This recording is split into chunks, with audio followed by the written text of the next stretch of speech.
بسم اللہ الرحمن الرحیم۔ حضرات محترم، ویسے تو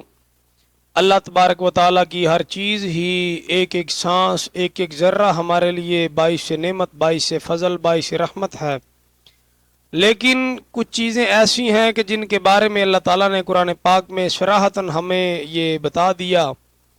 کہ یہ جو چیزیں ہم نے آپ کو عطا کیں، ان کے بارے میں قیامت کے دن ہم انہی سے پوچھیں گے، یہ نعمتیں ہم نے آپ کو نوازی ہیں۔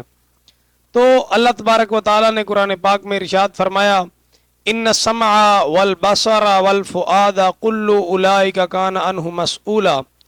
فرمایا کہ بے شک کان، آنکھ اور دل، ان سب سے سوال ہوتا ہے۔ تو بے شک سب تعریفیں اللہ تبارک و تعالیٰ کے لیے، کروڑوں لاکھوں رحمتیں رب تعالیٰ کے لیے، اور حضور علیہ الصلوۃ والسلام کی ذات پر کروڑ مرتبہ درود السلام۔ تو وہ مالک کائنات پروردگار ہمارا کہ جس نے ہمیں ایک ایک ذرے کو ایک خون اور گوشت کے لوتھڑے سے ہمیں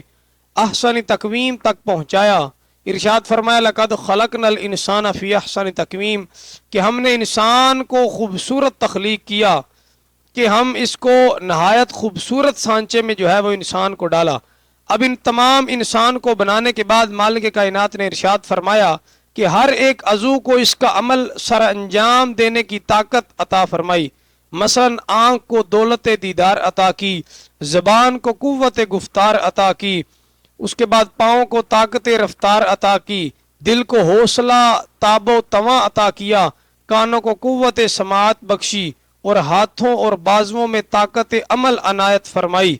اس مالک حقیقی کا سچ جاننے کی صورت میں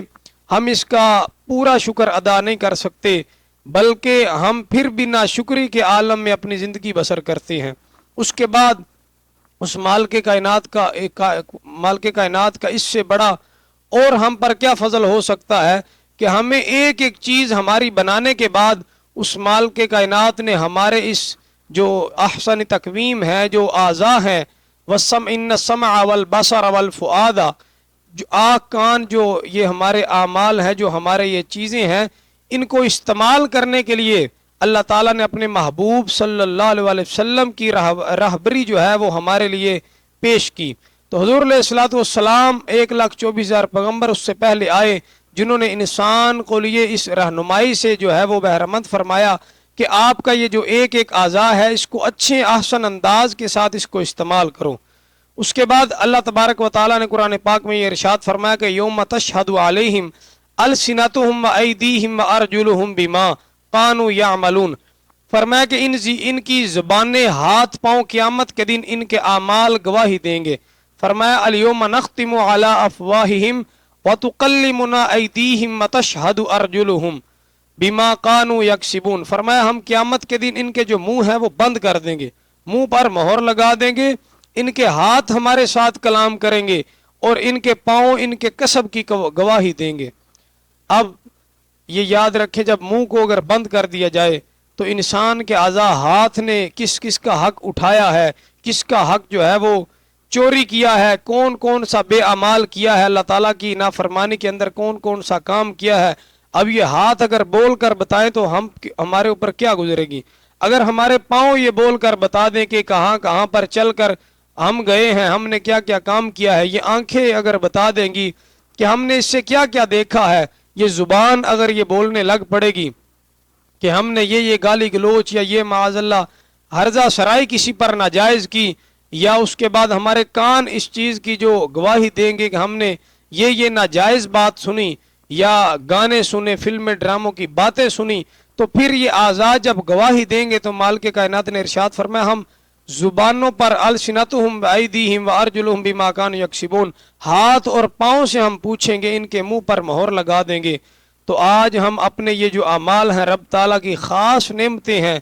تو ان سے ایسا کام کریں یا ان سے ایسا کام لیں کہ اگر ہماری زبانیں بند بھی ہو جائیں قیامت کے دن، یہ ہمارے اعضاء اور ایک ایک جسم کا جو حصہ ہے وہ اس بات کا شاہد ہو جائے کہ مالک، جو تیرے محبوب صلی اللہ علیہ وسلم نے ہمیں حکم دیا، آپ کا حکم ہم تک پہنچایا، اور جو ہماری رہبری فرمائی، تو ہمارا ایک ایک جو اعضاء ہے وہ آپ کے حکم کی خلاف ورزی جو ہے وہ نہیں کی، اور نہ آپ کے حکم کے جو ہے وہ خلاف گیا ہے۔ تو ہماری زندگی بہت مختصر ہے، ہمیں یہ دیکھنا چاہیے ہم اپنے پاؤں سے، ہاتھوں سے، کانوں سے، اس کے بعد جو اپنی آنکھیں ہیں، زبان سے کسی کو تکلیف تو نہیں پہنچا رہے، کوئی ایسا گناہ تو نہیں کر رہے کہ کل محشر کے دن ہم جو ہے وہ شرمندگی حاصل کر سکیں۔ یا پھر حضرت غالباً کسی ولی کا واقعہ ہے، تو انہوں نے کیا فرمایا کہ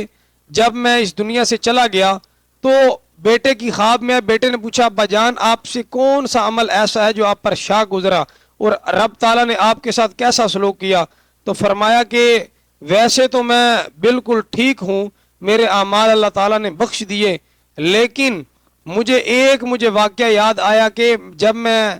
بچے کے اوپر کم سنی کی عمر کے اندر ایک بچے کے اوپر جو ہے وہ نظر پڑ گئی تھی، اس نظر پڑنے کے بعد میرے دل کے اندر ایک میلا خیال آیا، تو اس کی شرمندگی رب تعالیٰ کی بارگاہ میں مجھے ہوئی، تو میں نے معافی طلب کی تو اللہ تعالیٰ نے مجھے معاف کر دیا۔ تو اسی طرح حضرت عثمان غنی ذو النورین رضی اللہ تعالیٰ عنہ کی بارگاہ میں ایک شخص حاضر ہوا، تو آپ نے فرمایا کہ بے شک کچھ لوگ ہمارے پاس ایسے بھی حاضر ہوتے ہیں جو آنکھوں سے زنا کر کے آتے ہیں۔ تو اس شخص نے کھڑا ہو گیا، عرض کی اے امیر المؤمنین کے کیا اب بھی وہی نازل ہوتی ہے، وہی کا جو کنیکشن ہے وہ ٹوٹ نہیں گیا؟ تو حضرت عثمان غنی ذو النورین رضی اللہ تعالی عنہ آپ نے فرمایا کہ بے شک وہی کا جو معاملہ ہے وہ رک چکا ہے، لیکن ایمانی فراست سے یہ بات میں جانتا ہوں کہ تم رات کو آنکھوں کے ساتھ جو ہے وہ بدی کر کے آئے ہو۔ تو آنکھوں سے بھی زنا ہو سکتا ہے کہ کسی کے اوپر ناجائز نگاہ ڈالنا، کسی نامحرم کو دیکھنا، یہ بھی جو ہے وہ زنا کے زمرے میں آتا ہے۔ تو اس چیز کی، اپنی نظر کی اس طرح حفاظت کرنی چاہیے۔ تو اللہ تعالیٰ سے دعا ہے اللہ تعالیٰ ہمیں عمل کرنے کی توفیق عطا فرمائے، آمین بجاہ النبی الامین۔